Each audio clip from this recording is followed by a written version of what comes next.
Bienvenue à Saphir Hotel, un cadre VIP, propre et reposant au grand carrefour de Kinshasa, avec un service d'accueil digne de vous. Plusieurs catégories de chambres et appartements climatisés avec Wi-Fi et TV plus décodeur aux prix incroyables. Petit déjeuner y compris dans son restaurant aux spécialités congolaises et étrangères. Ouvert à tout le monde avec une réduction de prix pour les clients qui séjournent à l'hôtel. Notre adresse, A4 avenue Ikelemba, quartier Matungé, commune des Kalamou. Téléphone 099 991 74 21 81 600 8000. Hôtel Saphir, beau cadre, bel emplacement, bon prix et beaucoup d'avantages. Bienvenue à tous. Mbote na bio balandi nyonso ya bosolo na politique officielle boza ebele esika bozwami boza kolanda biso en direct bobandaki kozela émission ya lelo comme bomo mesana boyebi que chaque jour suffit sa peine eloko ya lelo ekozonga lobi te mokolo na mokolo nzambe azopesa biso makoki pote tozala toujours liboso na bino mpona koinformer boza ebele mosala na biso ezali koinformer instruire et divertir bokanga matoi na bato bakoloba peut-être makambo mpona biso ya lokuta boza na droit ya kolanda bango te c'est une distraction eloko eza important mpona biso ezali mosala tozwi engagement ezali ya koinformer bino ya kolobela po te boyeba o bino boyebaki te tokitisi politique ekoma ntina mwasi ya ndunda akota yango politique moko participative c'est-à-dire soki mwasi ya ndunda receveur chauffeur mama malewa mécanicien bachômeur baétudiant biso nyonso tokoti likambo oyo tomeki kotalela yango na miso okofungwama ekopesa makasi po te bayi politique basala liseki te et puis engagement mosusu tozwi toyebisi bino engagement na biso eza clair tozolobela moto te tokolia mbongo ya INC te mbongo ya cash te mbongo ya PPRD te mbongo ya lamuka te toza kozwa mbongo ya MLC te tozwi mbongo ya moto te oyo ayebi tozwi mbongo na ye atika koexplike mingi oyo ayebi ke tokendaki akorompre biso ayaka na télévision abimisi mikanda tokokota na eloko wana te mais mpona mosala na biso tokopesa facture monsieur okofuta ata eloko ofele esengaka critère okofuta pe okoya kosala émission arrêter avec des colportages tosimbi mbongo ya moto te oyo akoyebisa yo loba na ye alobaka te veza radio te bimisa eloko epuis ndai ya suka tozwi ezali ke tokokota politique te po bato ebele bazokanisa bi te bajournaliste azalaka boye awa esi bakoti babandi déjà koloba lokola yebani 2023 tya libaya na yebisi bino ke na politique na kokota te même députation na kotia candidature te je suis interdit par ma religion Branham refuse la politique au-delà ba succès na kozala nango mais na koki kokota politique te bobosa na eloko wana tosala mosala tina suka baoyo bandima kokota eza mosala na bango ngai pe na boyi c'est un droit. Très bien. Alors, les gens, bozola na na Bujumbura, na Malawi, bozola na Tanzanie, bozola na Nairobi, bozola na en Afrique du Sud, na Mozambique, to bosanité bato bozola na prison centrale ya Makala, bozola na Bandundu-ville, na Kikwiti, na Basankusu, bozola na Yeimbo, mboka ya Bapikme, bozola na Mwanda, bozola na bisope, na Banana, je pense aussi na staff Mumbabaza wana Fiston, merci na bino pour la confiance na fidélité. Ba chaîne la télévision Zebele, o bozola na biso, toza na Ntingi Télévision qui va rediffuser cette émission. Un rendez-vous fixé à 22h. Toza na PS TV parce que PS TV bango bazo l'exango 14h na 19h tozali na Kinatu qui va rediffuser également tozali na Radio Montbleu ou azozo biso à travers Bunia bazozo biso mais na 346 Molière Télévision bozo na biso na Canal Plus wana eza sur makasi na Easy TV toza pe koleka TV za radio te boza ebele na Radio A na Kinshasa boza na 97.4 Buzz FM neng tozolo babo tozali en direct. Alors actualité évoluée Penza Makasité, hein? Vital Kamer est suspendu au poste de directeur de cabinet du chef de l'État. Le professeur Eberand fait l'intérim. On va parler d'Eberand à un moment donné. Tant que Ordi n'est pas encore là, je ne sais pas parler de ça, mais on va parler d'un moment à l'autre. John Tumba, ministre de la formation professionnelle, voit sa survie au gouvernement dépendre de la plénière ce mercredi où les élus vont débattre sur la levée de ses immunités. Et au Salama Lelo, Bobanga TV Radio T, Lobinga Morope Nazalagi na justice parce que Batubile a no tuna mais est-ce que Sangwa Kendagi justice oui, Sangwa Kendagi Bomon Nangope tout à l'heure TV Radio T. Arrivée d'une équipe de Chinois pour combattre le Covid-19. Makamara Covid-19 et Zoko Makaka Ebele parce que Tokomi n'a plus de 1000 cas mais curieusement confinement ezaka na Gombe. Bakomini mususu confinement ezate. Et puis encore plus dur.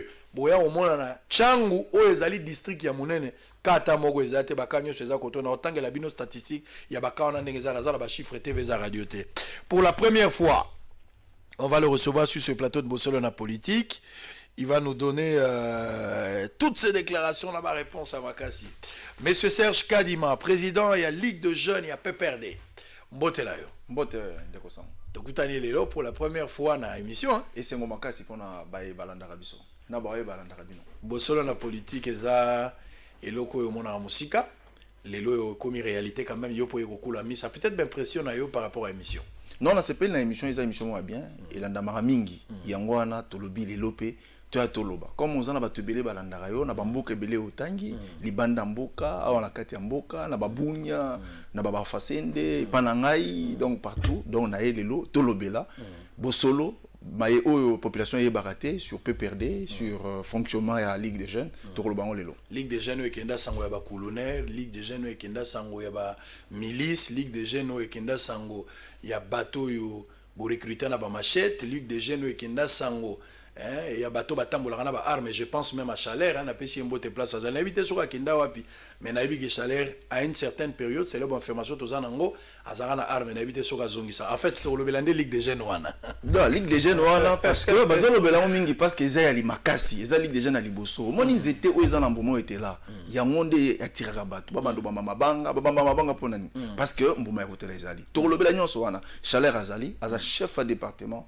ya jeunesse sportive ya azapeka na munduki na yo na kala te azana makasi na yo azalaki na ngwana te makasi aza sportif mais munduki azaka na ona kala makaba minduki muto zoloba yango mais toyoka kati ngana tika koyoka ngote yo tika pe nenga na yoka yo yoka kandi ngozoloba bona meka peut-être ko vérifier après mais na yebi to solo la kana ya na ba réunion na tika mona na toza en direct bato bazolanda biso bakotindelo photo bakotindelo image batinda na ba image mais to yebi ke to komi na monde ya montage en tout cas so Chalère azalaki na munduki elingaki yebana ngandi muto liboso ngana za président national de Ligue des jeunes ngandi mo konsinali na ngana yebat ayaka ba réunion na kutana na ba opération ebele na cadre ya Ligue des jeunes na tikala comment na Chalère na munduki. Très bien. Alors on va parler. Nous avons inversé le cahier de charge des Trésors Kalafaï ce matin. J'informe l'opinion. Trésor Kalafaï, mon assistant, sali accident le lona tongo, menzamba batelier likama makasi yete, a eu problème dans le colo. Mais le problème avec Trésor aligné de kokumbate, il veut pas apprendre à conduire, c'est ça le problème.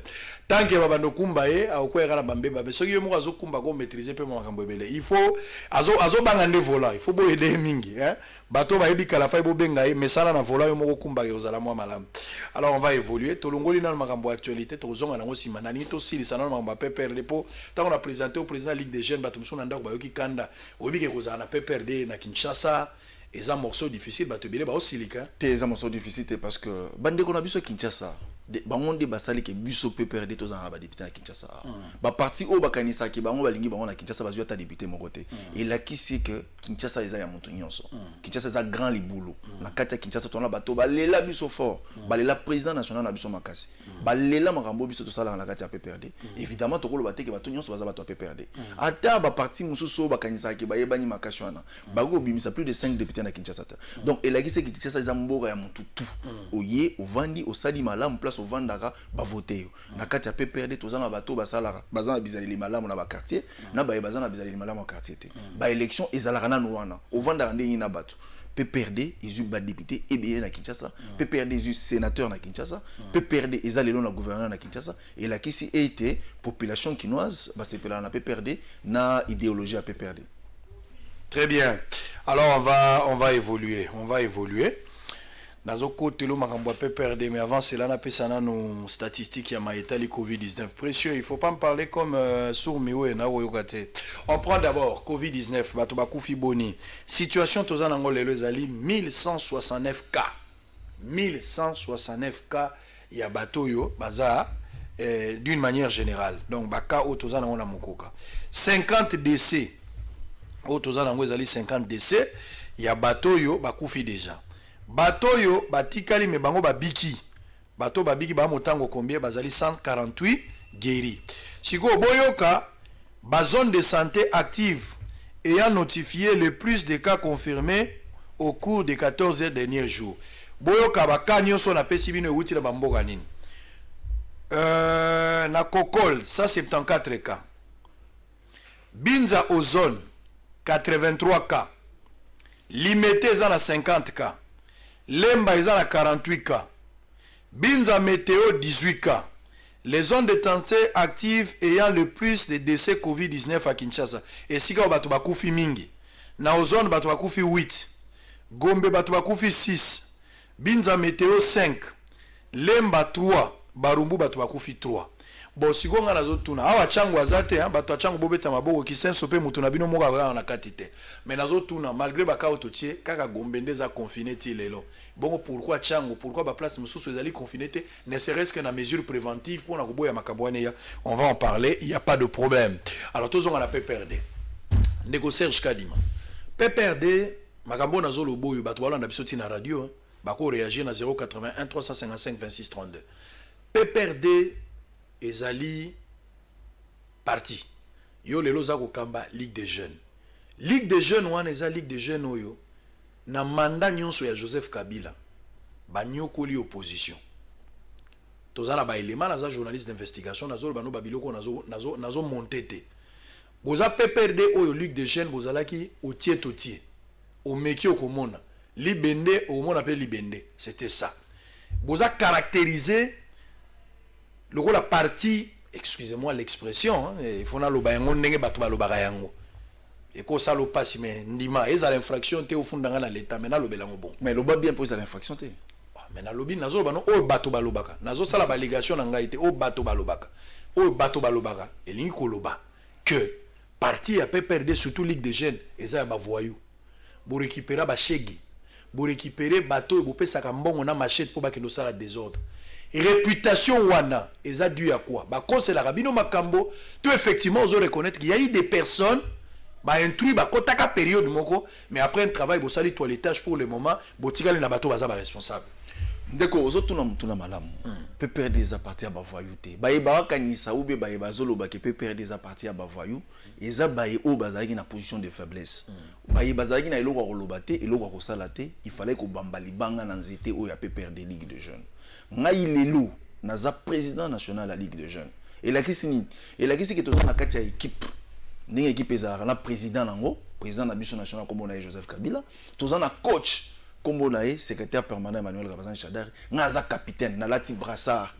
Ya équipe oyo ya Ligue de Jeunes. Alors un capitaine eza muto ya veya ka sur harmonie ya équipe. Na kati ya équipe ba stratégie ezala ndenge na ndenge selon ba match. Eza ba match mususu omoni boye équipe coach a décidé à non to beta siko na défensif ou bien match mususu ba non to beta siko na nani soit défensif soit nani tout ça nani possession de quoi du ballon. Alors na match nyonso ba consigne za la rendenge mon côté soit boza na défense soit boza na attaque. Alors maintenant tous en la quatrième coalition et ça différent dans ndenge to banda ko évoluer par rapport à contexte mususu le no contexte c'est contexte c'est que total en face na biso opposition na biso ezani vous affaibli tous kamba. Mais tu parles de quel contexte? Contexte c'est quoi? C'est contexte à coalition.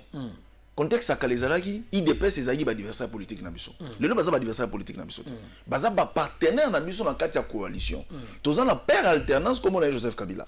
Alors ba eba kanisa que non to recruter ba chegete ils a problème té parti politique na biso ça parti de tous les âges parti des masses.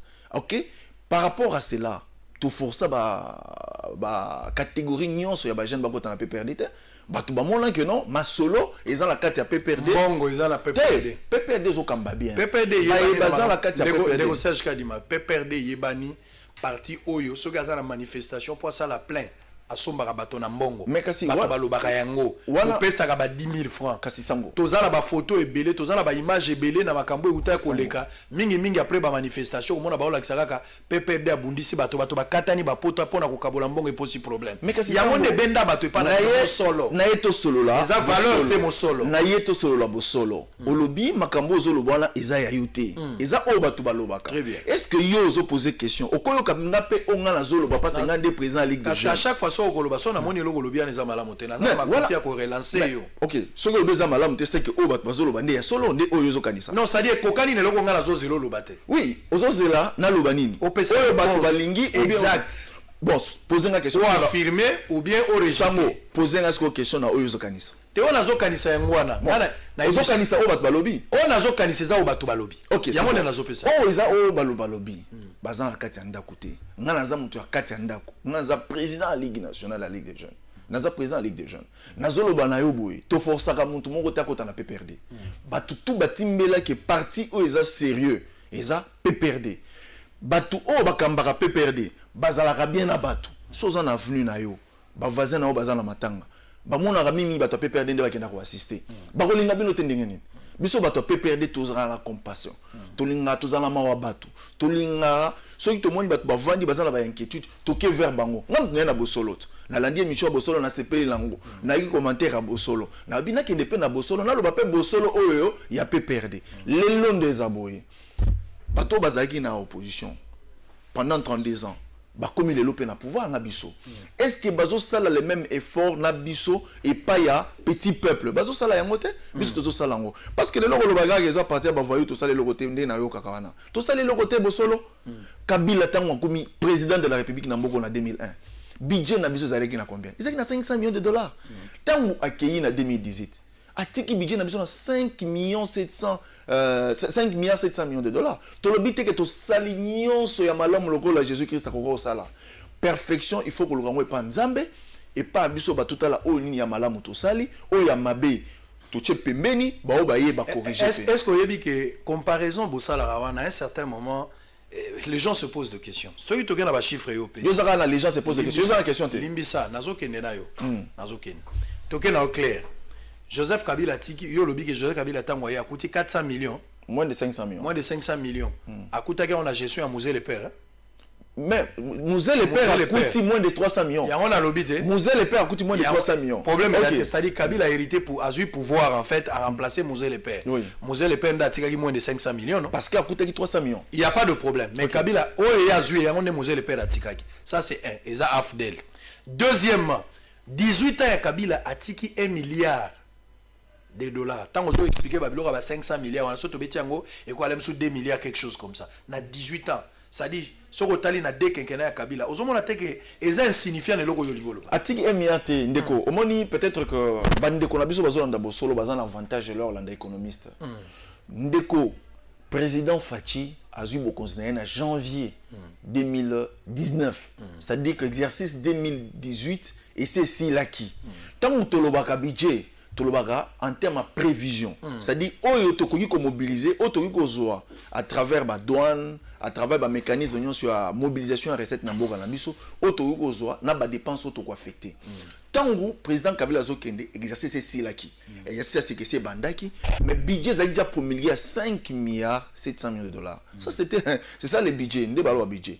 Tant que, parce que Motuna peut-être la Motuna, il y a Motu, il y a Isaïe, 5 milliards, tout le monde a pété pour expliquer en côté. N'a quoi expliquer yo? Tant que le président Kabila Zubo Konzenaye, tozala ki soki na banque moko be mibale lelo tozala na banque 18 ba banque wana engagé bande ko na biso bato bazo sala na ba banque baza bango nyonso bato pe perdre ta eza bato pe perdre na bato opposition na bato société civile ba congolais de basalaka tangu ndeko na biso Joseph Kabila zui bokonzi tozala ki na ba entreprise a mining tozala ngo lelo te lelo bato tout ba komi na posaka basala ba kine na katanga ba kine sala ba mining ba entreprise zo fula kitoko makasi eza parce que ndeko Kabila tangu wayaki asali o ba bengi amélioration à climat des affaires et sali été ba paya o bazana mbongo na bango ba ko investir et loko to benga croissance Kabila ki atiki croissance na mboka oyo et loko ni to benga croissance bana français ba bengi yango accroissement continu des richesses de l'état bato ba investir tozaki na ba banque 18 lelo to nango 18 ba entreprise de télécommunication et commissaire na kati ya ba entreprise ona bandeko basala ko nizaka bato ndeko PPRD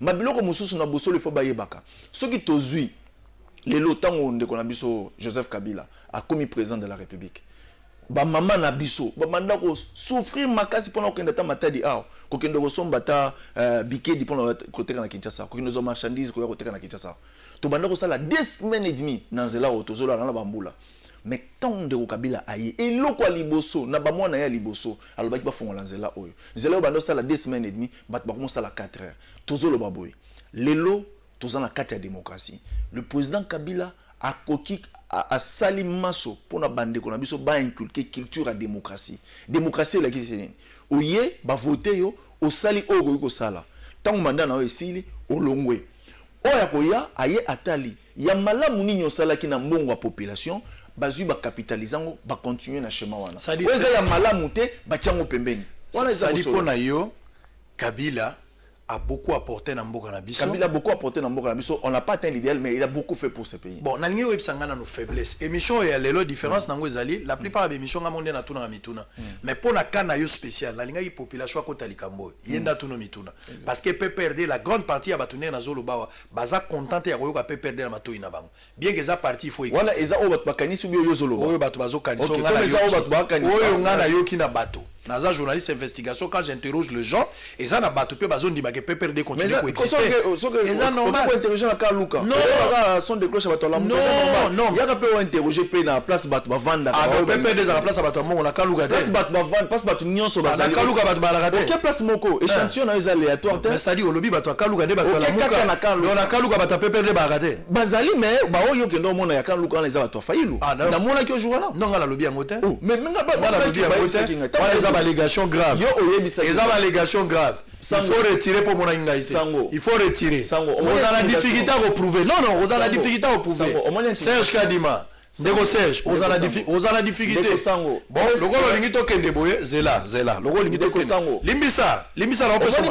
Na zo peso maloba, na opeso maloba. OK. Ngala kanisa itoza malamu. Mais na moni le golo la olingi yangote, les journalistes n'a pas d'amis. Ce qu'on a démarré, yo expliquer makambo yo moni. Ngala a démarré.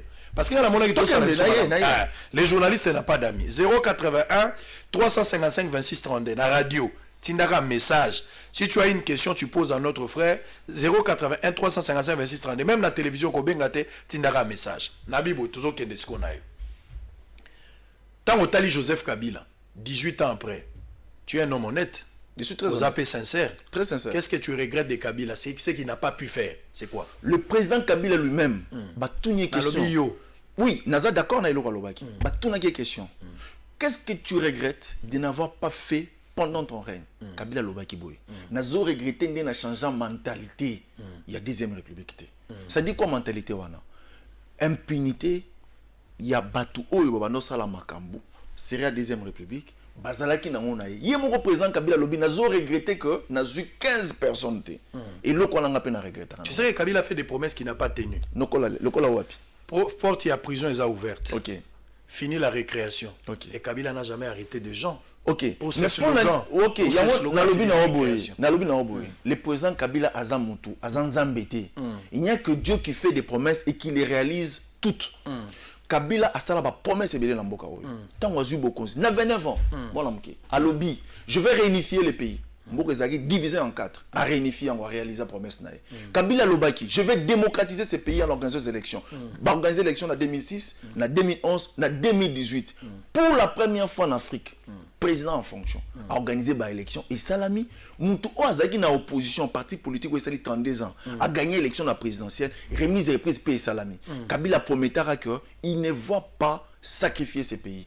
Kabila il avait dit qu'il allait démocratiser ce pays. Tous dans la constitution ba promulga. Tant que biso bunda pour la population a voté constitution. Bande qu'on a biso IDPS ba télémer la constitution. Mais les constitution on a des autres que président Tshisekedi a prêté serment pour la respecter yango. Et ça va biloko sali. Kabila promettait biloko belé, mususu salamate, pas peut-être par rapport à contretemps, par rapport à Babitumba tozaye ko za 2023, boyebi ba bitumbe belé et ça ma lamboka oyo. Azanzambete. Aujourd'hui le président a commis a continué malamu oya mabe a corriger et ça normal. Batebele bazomona que ozana hauteur té par rapport à ba prédécesseur na yo, je cite ici Francis Kalombo na otanga pe ndeko Punga.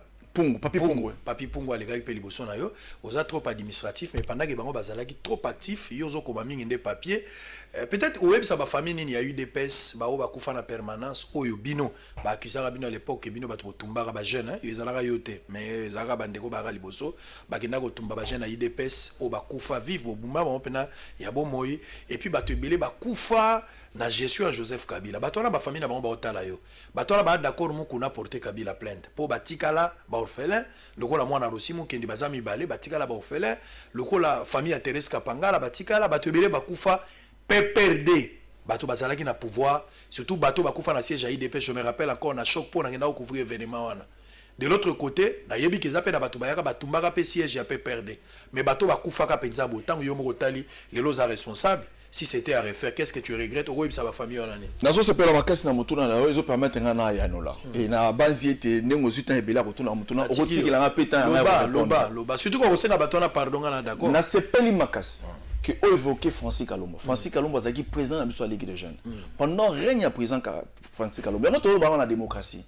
Na zui oyo malamu Francis Abanda Kosala, na tchango, na profil nanga, na logique nanga, na philosophie nanga.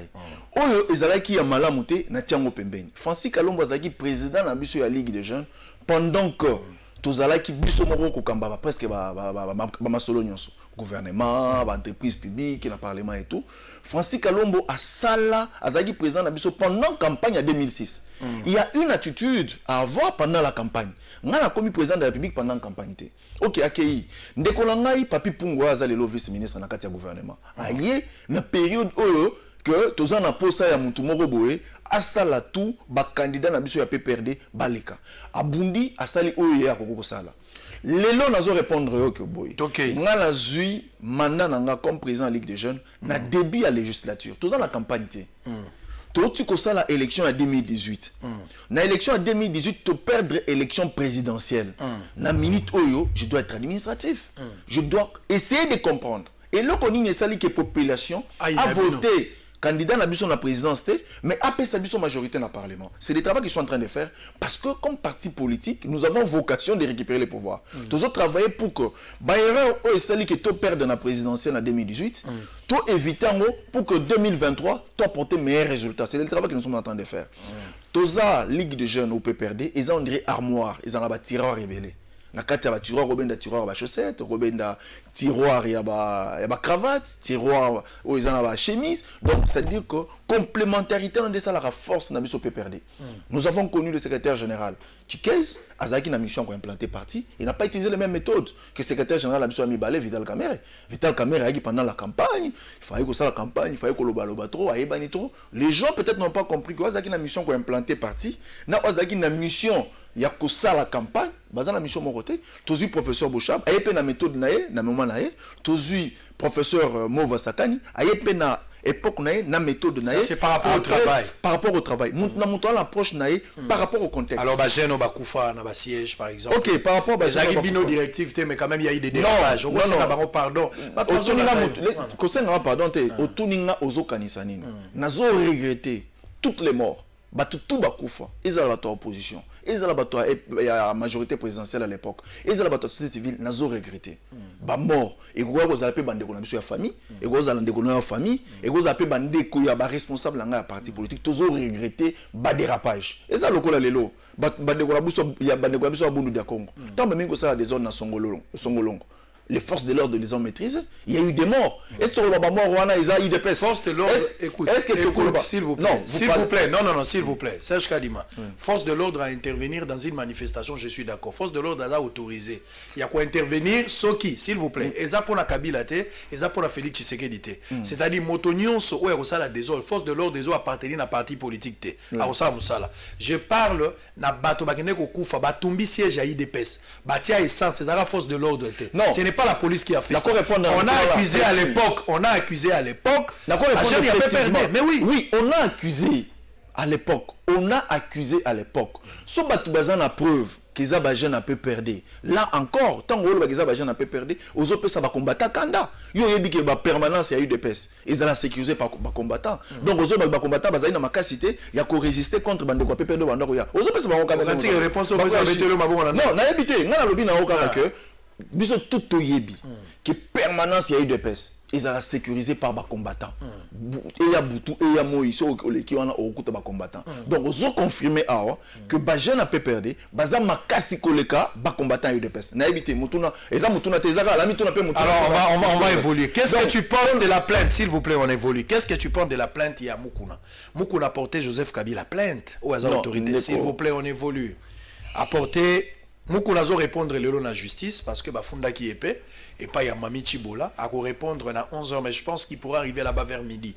Je suis informé même par rapport à déplacement après mission le rôle la journaliste na Rosala pona zo ba image intégralement na l'Axabino na Rosala Mukuna za le rôle batunyon so ba bengise il doit répondre parce que ngai moko lobby na zalaki na parquet ba image yango na l'Axa na image wana lobby ngamo na zalaki na parquet j'ai été rappelé na kendaki ko répondre parce que magistrat Zagin a besoin d'angai ayokangai. Je suis parti TV za radio te ba image ezali. Montrez-nous ces images là on va voir ça. Je pense que c'est pas encore prêt. Précieux toujours en retard. Tu commences à échouer toujours en retard. Comment les apprécier? Faut pas bengo tinandako. Alors on va évoluer. Likabwa plainte à Mukuna, il va répondre aujourd'hui. Mukuna répond aujourd'hui. Azo porté plainte. Les lois ont répondu par rapport à plainte où il a déposé, mais plainte va fundi. Mais j'étais dans la plainte où Mukuna porté. Mukuna fundi Joseph Kabila na makambo ebele. Oyo etikali impuni na ere ya Kabila. Alobeli makambo aka mwana sapu, alobi fausse commune ya Maluku, alobeli liwa ya Rossi Mukendi, alobeli ya Shebea, alobi ya Arma Tungulu, alobi ya Thérèse Kapangala. Batu ebele bakufai na kata. Comment vous trouvez cette plainte? Est-ce que Zobangi Sabinote, Zobangi Sabinote? Non, Zobangi Sabinote. Au moins, tozana mboka oyo, batu fait babanda ko message ko na démocratie. Président Kabila oyo mukuna zotanga avec beaucoup de facilité. Oyo binomo boyebi oyo mukuna président Kabila ça la mukuna binomo boyebi. Aza évité. Oui, Aza ancien chef de l'État. Tozana ndeko Modeste Motinga zande kwa la muka. Ye mutu a initiaka na législature passée la loi sur les statuts des anciens chefs de l'État. Na makambo muko na sala na za fofouillant. Yo muto kulo muko na soko bien ngote. Ngai okulo muko na avant la kina kitonga la vandi. Mais oui, il y a une émission. Oui, il y a une émission. Mituna lo tunaki. Il fallait tout noter. Au moins il fallait tout noter. Il fallait pas la tout. Même muko nezani. Mukuna a suyé cher. Mukuna bebisi masolo ya église. Biso sto ba chrétien. Tous en posé moto ba pasteur na biso bazala exemplaire. Mukuna c'est un homme de Dieu. Mukuna c'est un homme de Dieu. Oui, mais Mukuna sko et tu pour juger mon serviteur. Oui bien. Bon, peut-être dans la Bible. Oui, bon, peut-être père de Goleka. De Golanga ça. Père de Goleka, solo Goleka. Qui es-tu pour juger un homme de Dieu? Nazo juger te. Na lobi yo otuna ka mituna. Tango otuna ka mituna ezaki jugement te. Tango otuna so za ndako na météo. Otuna ka yawo ezaki jugement te. Mais yemo nda lobaki te. Pe na pekisaki bato bacha commentaire na kokuya parce que yebi na kati ya Bible. Je n'entre pas, je ne prends pas la position de la kokuya na ye. Soki mukuna kwei même ata na kuti mukuna likolo ya mwasi ngai mosali na nzambe to serviteur ou bien chrétien na koyi kocha commentaire te. Mais que c'est ça la pasteur le belango trop le mamba mukuna. Na lobeli plainte. Na lobeli plainte. Oui, apporter Kabila plainte, ça n'a rien à voir avec le kamamu. Ça n'a rien à voir. Mukuna plainte à mukuna ezako. Bino mo bolobaki boyoka ki ata mukuna lobaki que non, ezaki montage. Ya bato FCC. Na émission aloba moi la motion na zalakate. Tant que yo komona ba image amoni ki akomi cloué. Alors, pour la colongolation, il y a un théâtre à Salana. Bavoka mukuna ba conseiller mabe ou bien yemo ko mukuna ndé peut-être éviter ça ignora. Place déjà que funda autorité morale na biso, président national na biso Joseph Kabila. Ça justifiable kunate. Et ça ndeka que moi la ma inga bata mabasi ma plainte toi là pour qui ma dossier na ye na moi la motion na zo réclamer ba bien na ye. Malheureusement la nina kotango te zo sala soni makasi. Pour na intérêt église na bandimi on a il y a assez qu'on a respecté makasi na ngina lobe la faiblesse à mukuna te. Mukuna akoyaki, je pense à sa place, il fallait na limoa. Il faut qu'il y ait limoa. Qu'il y ait un théâtre. Ah ça la qui misuga. Naibi. Très bien. Ah ça la misuga. Joseph Kabila oyo azokumisa que Joseph Kabila bongisi Congo na ebité bateau bazana bomba. Soki bakoza na témoignage bateau bazana biso na bunya. Soki bazana témoignage que Joseph Kabila bongisi bozola na biso na Mbandaka, bozola na biso bisika ebele, bozana Mbujimai na Ngandajika, bozola na biso na Luanda na Songololo, na Matadi, bozola na biso na Kimpese na Boma. Est-ce que Joseph Kabila a bongisi Mboko 18 ans après? Wana na lingi bino mo ndebo pesa sondage parce que ndeko azo telemawa azo ba que Joseph Kabila a sali ebele pona mboka bien ka sali nyoso ta sali ebele. Est-ce qu'aujourd'hui Congolais cause à la fière na Joseph Kabila 081 355 26 32. Joseph Kabila 18 ans après les retraités les mieux payés du monde. Avec un montant na franc congolais, Trésor Kalafay, merci mon assistant. 1,206 milliard de francs congolais par mois na to ya 18 soka futami bon. Bon, voilà, Eza montant au PC. Soto tchango na dollar. Eza, 600. Non. Ok. To beti yango kana to, mais ça déjà plus de 600 000 $. Ok. Au Joseph Kabila zozo par mois, le gros la retraité. Alors que le Congolais landa wa telemina balabala zozo $100 moyenne. On datika likozwa. 18 ans après, Kabila ke kovanda, Kabila sali ki ngakati eza mieux que mboka oyo. Soko tali même zo, mukuna lobaki yango place au vandi zo ya Kabila eleki zo na biso na banyama. Mais il n'a pas su qu'on capitaliser zo eza national pour na bana nyoso basala, masali ya privé. Est-ce qu'aujourd'hui, vous pouvez comprendre que 18 ans après, qu'ils restent les mieux payés alors que les policiers ont commis un bon voilà. Sango, nalobaki na senga ki na oboye. Ouais. Par respect, na ba milliers, ya ba fidèle ya ACK, tout ça makambo moko na pembeni. Parce que démarche à mokuna, ils ont vraiment démarche où ils ont na haine na kati. Mokuna sali soni, a comment bata masima plainte. Tout en raiming, tout ça pembeni parce que avec ce soni. Alors, pour na kolobela oyo retraité ne bengaye sénateur à vie président Joseph. Azar retraité. Ndenge ozo bengaye. Azar retraité. Azar sénateur. Mais Azar retraité la présidence. Azar sénateur à vie. Mais pour la redire non, Ruben a retraité. C'est bon. Constitution besoin de membre retraité. C'est bon. Ancien chef de l'État. Ancien chef. Sénateur à vie. Avantage oyo azozo. Attention azozo 1 centime. Attention azozo 10 centimes.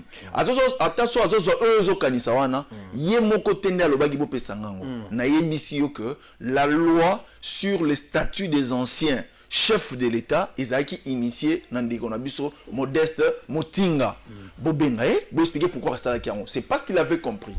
Oyo ba commis na kati ya loi wana na ba décret na ba toutes les autres mesures qui encadrent décret na loi wana o ba lobaki que OK to OK na ba ponami président o kolongwa comment on va les traiter est-ce que ozala neti mutu nyonso mutu asali limboka yende aibi loko salaki loi wana mokolo président Félix oza sous présidenté a ko bénéficier pe na contenu ya loi wana président o ko remplacer ka président Félix a ko bénéficier na contenu ya loi wana eza loi ya mabe et uta na pepe eza loi ya mabe et ça la na reni ya Kabila eza loi ya mabe ndazolo bana yo loi ya mabe bande ko na biso ya tiki pouvoir la ko kozwa $680,000 le mois montant wana eleki ebele bosolo la politique aux journalistes investigation mais nazolo bana yo na ko sepela oya na preuve lo ba ke montant na pesa yango la ngala ke na ba détail te na montant te ngala zo ke na principe montant ekoki kozala ndenge ozokanisa so ça l'investissement et komona na keza ebele makasi j'espère que la procédure est la même na parlement il faut pas modifier loi na ba mais ngala zo ke na ba principe tout qui est na niveau à montant parce que ngala pe na ko lo ba ke non eza le quota zo na $20,000 alors que na la preuve na ngote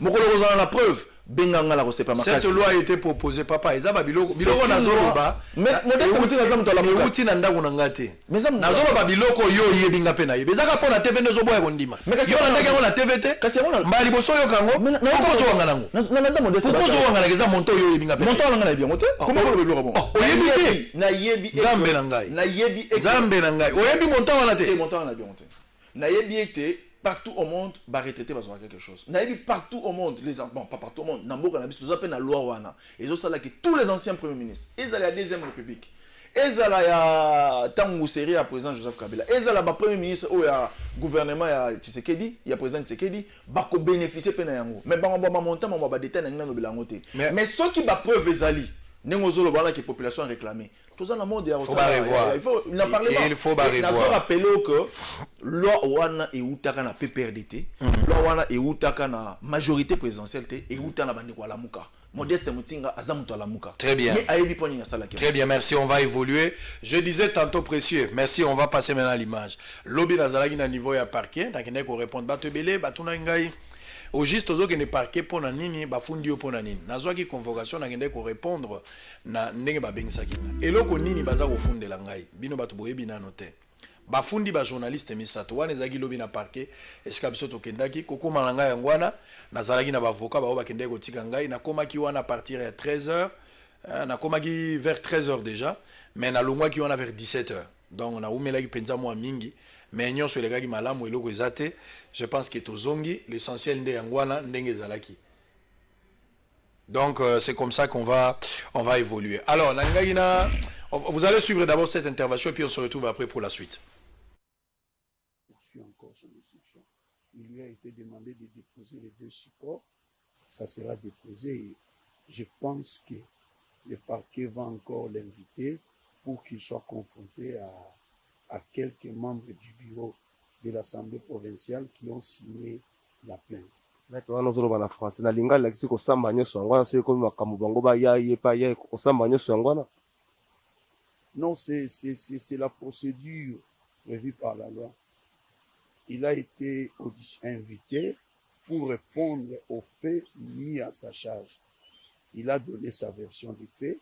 C'est la procédure qui fera en sorte que les autres ceux qui prétendent être lésés viennent être confrontés à lui pour que le parquet tire des éléments de cette confrontation.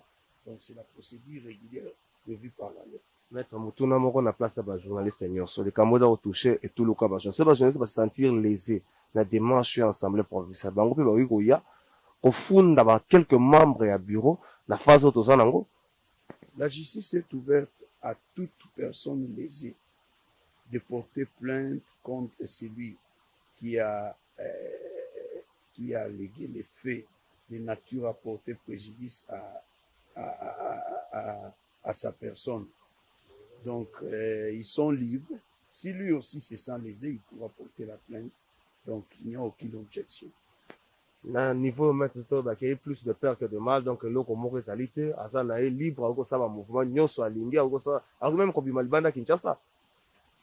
C'est le parquet. Le parquet maître kobima libanda Kinshasa. Le parquet n'a pris aucune mesure restrictive à cet effet. Donc, il est libre de tout mouvement. Il peut même sortir en dehors de la République à une seule condition, qu'au moment où le parquet a besoin de lui, il doit venir répondre. Client nanga Israël Mutombo, convoqué qui est. De suite, il y a plainte, il y a assemblée provinciale. Il y a quelques membres, il y a bureau, il y a assemblée provinciale. Parce que ça, la maman Moussou, la maman qui est à se désolidariser qui na plainte, donc ça y est plainte sans y donc alors quelques membres de Bafunda qui Israël Mutombo pas procureur général comme quoi ça là qui déclaration que avec un document oyo il y a 3 millions de dollars les bango ba jouer na banque. Alors ba yokiye après c'est argument na ye comme journaliste c'est bon ça ils a continué mitunati atuna kinde motuna yango ABC procureur général tant ba moni que il y avait pas des indices de culpabilité de moni azal un homme libre, tout ce qui est un homme libre. Donc, pour la suite des événements, ce qui procureur a monié que Bakobe Ngaï pour soit tout un sabangona, bateau bafundi, pour accompagner Pierre Nabiso, pour que Bayo Kaye, parce qu'il y a celle qui il y a des journalistes. Alors, Bakobi, qu'on jamais qu'on muselé, Bakobi, jamais qu'on muselé, peuple de tout, oh, il y a le courage, c'est Allo Baraté. Il y a un monde qui a marché, tout ça. Combat entre autres ya biso ba avocat eza soutenir bato lokola ba Israël Mutombo pour que a informer population na makambo zo na katamboka. Mettre en niveau to ko le problème salité procureur ayokiye après si l'argument donc la minute au problème c'était dossier style nango ce qui problème za rambo soit na ba carcan soit ngombo libanda te donc le ko moni libanda bo ce que za problème te dossier style dossier silité dossier ko la cour normal nango procureur général mokolo dossier a kopona soka ngona ki a clôturer yango a ko.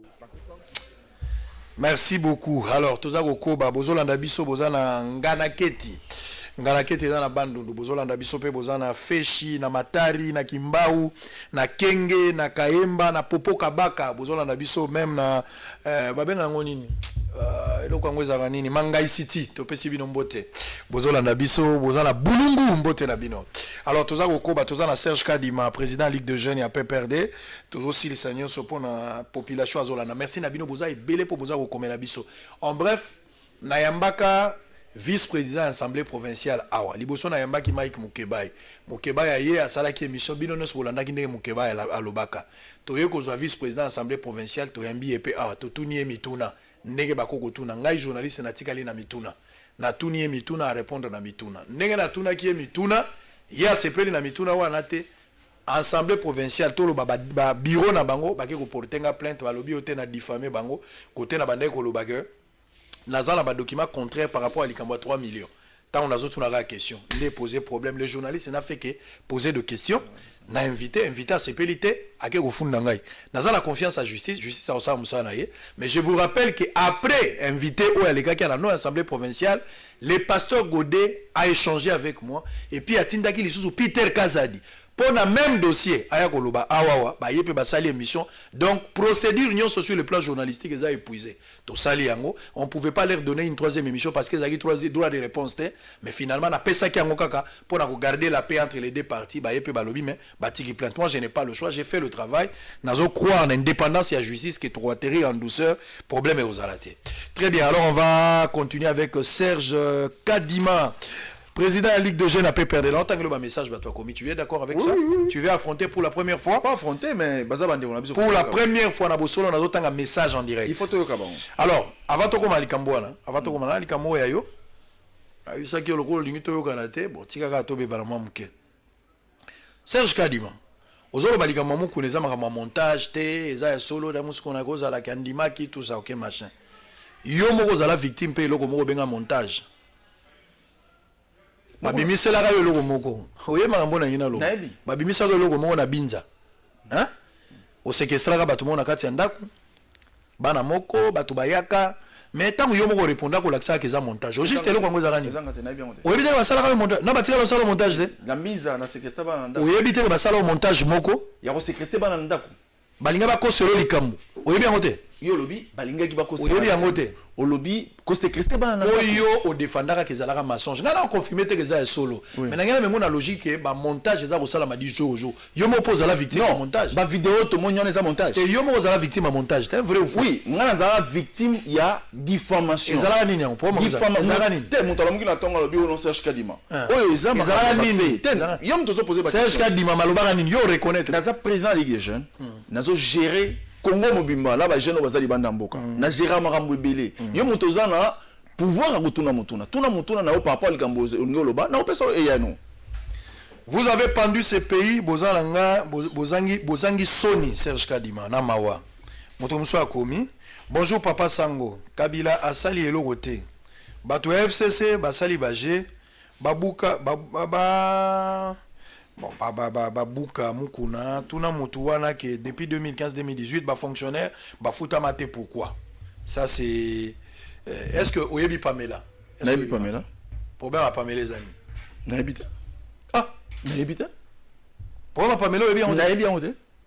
Ozo solo? Nayebi on te. Zela. Trésor. Salaka ne to yokanaki, to tourner question wana.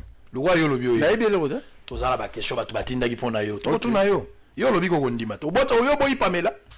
Zana tunoke sango. Yebisa invité na yo au sujet ya ba mort ya siège ya IDPS.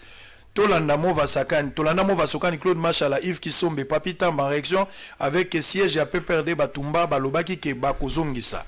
Et le soir, dans siège, il y a IDPS Batouba Koufa qui siège à MLP à Franck Diongo. Et d'ailleurs, Franck Diongo a porté qui Batouana plainte. Et Papi Tamba, les gars qui na émission à Molière avec Eliezer, n'a papa, ne malemba à ce sujet. Bah, rappelez, yo.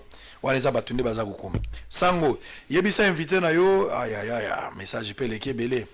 Pona nini Kabila alingite kotika mboka oyote. Bon, Kabila est satika na yen, ngana habité. Si je peux répondre à cette question. Eza Ebele, on va répondre, on aura le temps. Si je rentre là-bas, à peu près 625 messages dans autant là-bas. Donc, ok, non, malembe, batuba continuer autant. Alors, Likamba Pamela, ou le bigo Ebi Pamela, te, hein? Naïbi Maram la baronte. Oui, Maram la baronte, hein? Très bien. Alors, Likambo ya plainte ya Kabila. Oyebi ke lelo mukuna za ye moko me batubele bako sangana sima ya mukuna. Ba bazala ba victime. Est-ce que Kabila a prêt à affronter justice sur Babengé? Mutumoro te azala victime, ya je suis un président Kabila. Mutumoro te. Na peu ce exemple. Place où ba voter Makasi. Président Tshisekedi ezana Kasai. Ngaza Kasai. Il faut pas tribaliser l'affaire. Ngaza Kasai. Place ba voter Makasi président Tshisekedi ezana Kasai. Na Kasai. Depuis que Aza président de la République a pour gouvernant comme on a Maouéja Jounes. Les lots qui n'est pas Kassa ou n'est pas combattant, est-ce que le président Tshisekedi Ndé a sali que Kassa a bien géré? Est-ce que le président Tshisekedi Ndé a sali que a géré? Moi je suis d'accord que le président Tshisekedi et le président Kabila étaient là. Il y a des gens à qui il a donné des responsabilités. Bah misusu na ba responsabilité ba pesa bango ba salango bien té. Alors tant que tu as plainte à Mukuna, azo beta lisolo a kamwe na tsapu. peut-être que baïbao bazolinga ba sirali simande comme qu'on a baïbi makambo comme on a sapouté ngana ko betelo solo comme on a sapou parce que ngana sina la na village comme on a sapou na kenda ti place oyo masolo betamaki nazo ebisa yo que makambo comme on a sapou ezalaka guerre entre bandeko moi la tata leki na moi la tata kulutu et dégénéré force de l'ordre et éco-maîtrisé. Donc, je ne pense pas que ce soit le président Kabila. Il n'a jamais été dans ces opérations-là. Très bien. Parce que la personne exemple le loto qui m'a remboursé de Katanga. Le ministre, le vice-premier ministre, ministre de l'Intérieur, a pesaki ba ordre pour na bacha comme Gédéon Kyungu hors état de nuire. Mais pour ba neutraliser, ba bomi bato, ba kufaki. Donc, lobby kuna to se permettre tout le on va porter plainte contre le président Tshisekedi. Très bien, on va évoluer. Telema Yesu Christo Obiloko Komoya Azali Koya Nazola intimidation na etumba ya satana Bisotoko Telema Nangui. Communiqué officiel, le bureau de l'Assemblée nationale informe les honorables députés nationaux qu'une séance plénière est convoquée pour demain mercredi 13 mai 2020 aujourd'hui à 13h précise dans la salle de congrès du Palais du Peuple, et c'est dans les conditions recommandées par le comité multisectoriel de lutte contre la pandémie Covid-19. Les présidents du groupe parlementaire vont tenir informer les honorables députés nationaux des dispositions pratiques. L'ordre du jour comporte les points ci-après. Adoption de l'ordre du jour, examen du réquisitoire du procureur général près de la Cour de cassation au fin d'obtenir l'autorisation d'instruction judiciaire contre un membre du gouvernement fait à Kinshasa, honorable prof Célestin Moussao Kalombo Mbouyo. Alors, Ebera Kolongele, Yende a remplacé Vital Kamer intérimaire. Oebike mukolo mosusu Yesu atali petolo abi petolo soso akolela mbala misato kuangala ngai petolo abi mokonzi jamais ngala kuangala yote abi okuangala ngai jamais soso alili Jamal, est-ce que Oyebi Kamere? Jamais, jamais, jamais. Gaye bayete jamais nga sambarab, Kamere, jamais. Vital Kamere. Est-ce que Oyebi Jamal? Nazala batu ebele na kutana na bango na vie. Est-ce que na kuzana ta koyeba ka moto azana ni soso azolela mbala misato. Petelo wangani Yesu, petelo wangani Yesu. Alors je vais vous lire l'identité, il y a nouveau directeur du cabinet adjoint, bien qu'Azo assumé intérim, les professeurs Eberan Kolongele. Expérience et connaissances approfondies en droit congolais, OADA, et comparer des affaires avec comme spécialité droit des sociétés, des procédures de recouvrement, des créances et des voies d'exécution, droit des entreprises publiques et mixtes, des contrats spéciaux et des investisseurs, droit des partenaires publics privés et des règlements de contentieux d'affaires, règlements judiciaires par conciliation, médiation, transactions et arbitrage, droit bancaire, droit des mines et des hydrocarbures en République démocratique du Congo. Parcours professionnel, pour ne pas... Et puis on va prendre un élément, on rentre pour terminer. On va d'abord prendre septembre 2015-2017, février, directeur du cabinet adjoint du ministre du Commerce de la République démocratique du Congo. Depuis décembre 2014, professeur invité à l'université Paris des Panthéons, Assas, France, intervenant du DEU, du droit international économie en Afrique, en charge du cours de droit international africain, des activités économiques et des droits internes, implantation et investissement en Afrique des sociétés étrangères.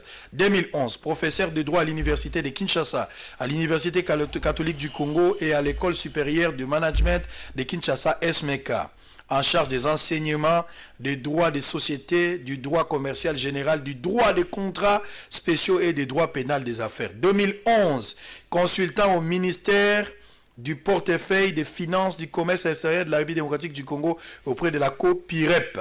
Consultant des conseils administratifs de plusieurs entreprises congolaises, sociétés et établissements publics. Depuis 2011, formateur en droit au OADA, animateur et intervenant dans plusieurs colloques, séminaires et sessions de formation sur le droit au OADA organisés en République démocratique auprès des acteurs judiciaires, avocats, magistrats, huissiers, des particuliers, d'entreprises et des agents administratifs publics. 2001, avocat d'affaires en République démocratique du Congo, études du professeur Lukombe Ngenda et conseil de plusieurs sociétés et banques commerciales spécialisées dans les domaines prioritaires et posant les actes principaux suivants. Directeur du centre expertise et l'actualité en droit des affaires en sigle, c'est JADA. Formation doctorant en droit à l'université Paris 1, Panthéon, Sorbonne. Ouf! des affaires ayant donné lieu à l'obtention du diplôme du docteur en droit avec mention très honorable et avec les félicitations du jury. Master, il a en droit comparé à l'université Paris 1 Panthéon Sorbonne. Tosukawana. A produit rebellé, auteur de diverses publications sur les sociétés commerciales et les entreprises publiques, les contrats spéciaux, la criminalité économique, les recouvrements des créances publiques et des privés, ainsi que les règlements des différentes affaires. Ça c'est bien. Félicitations le professeur Eberand Kolongele. Alors, deux petites questions. On va souffler puis on va arriver. Comme ça, toi attaquer à Souka. Qu'est-ce que tu sens? Nazo senti aux anamaï les belés. Nazo alolen donayo. Comment tu expliques PPRD baza la pratique moko boye o ezomonana. Soki balingi ba kanga moto ya PPRD ba déclaration makasi ezo ya menace. Na cheka ya Yuma za na FCC. Yuma balingi ba kanga yawa. Shadar asali ba déclaration. Wana eza balobi tengala landaki yo po landaki. Soki ba meki ko meka kaka na ndeko na biso wana ke ba kende ba meka ko sala mo baje to ko paralyser mboka. Ce système ya ba menace ya ko bangisa justice, ya ko bangisa batuna ko semer terreur, gangsterisme wana. Ce n'est pas de l'honnêteté intellectuelle. Non, je pense que peut-être que va comprendre secrétaire permanent bien té. Au moins dossier il y a Albert Yuma tango eye. Et y a qui na Nkouya Mogoboy.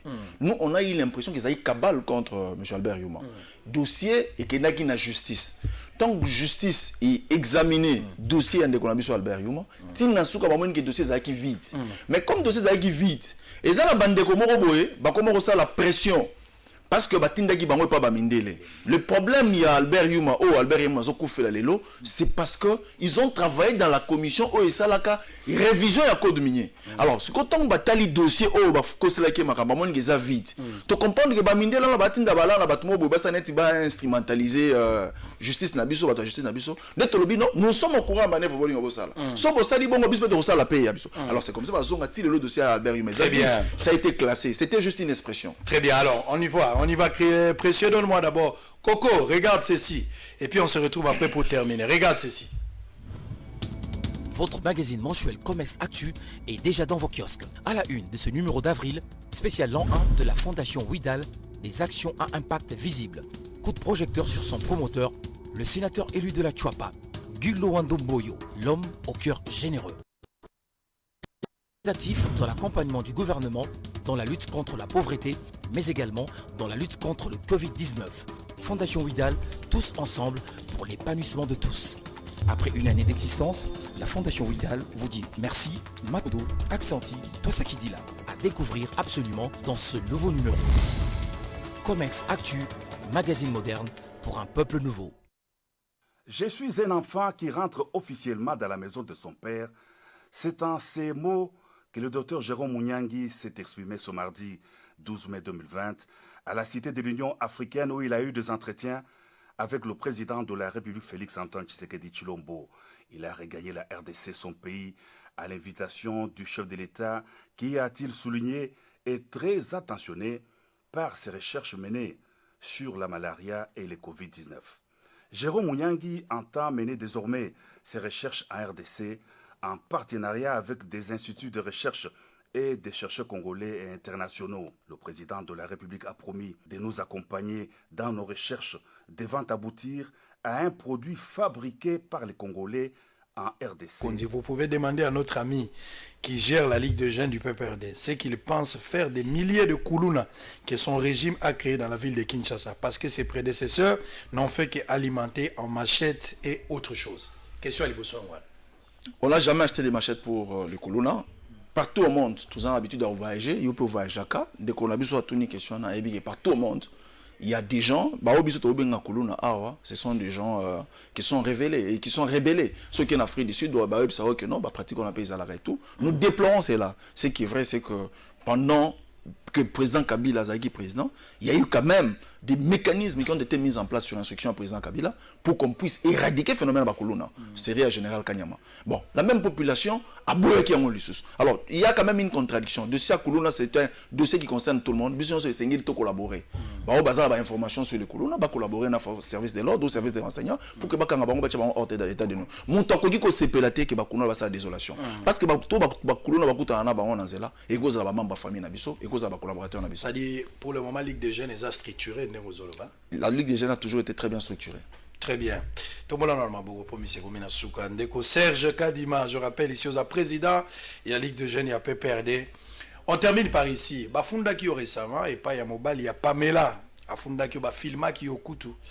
Ngala zape na ba vidéo en un certain moment tout le monde qui a mon réseau. Et l'ongina raison la quantité. Tena lobby bafunda qui. Ba filma qui ngai mais l'ongina raison la quantité. Bafunda qui. Et puis que bafunda qui.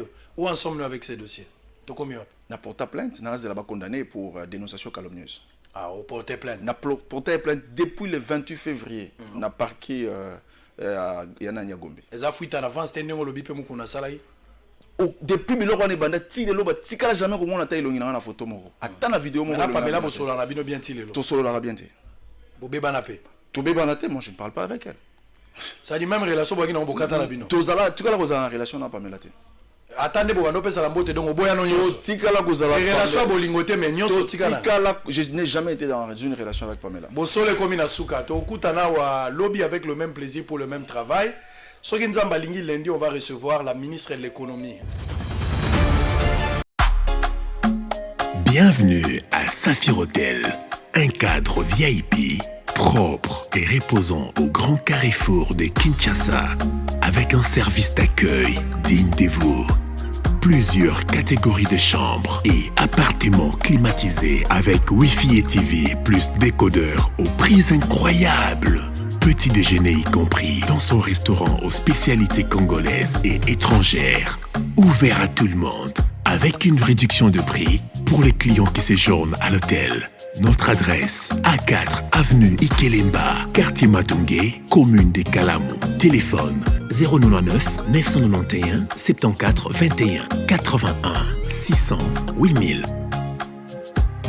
Hôtel Saphir, beau cadre, bel emplacement, bon prix et beaucoup d'avantages. Bienvenue à tous.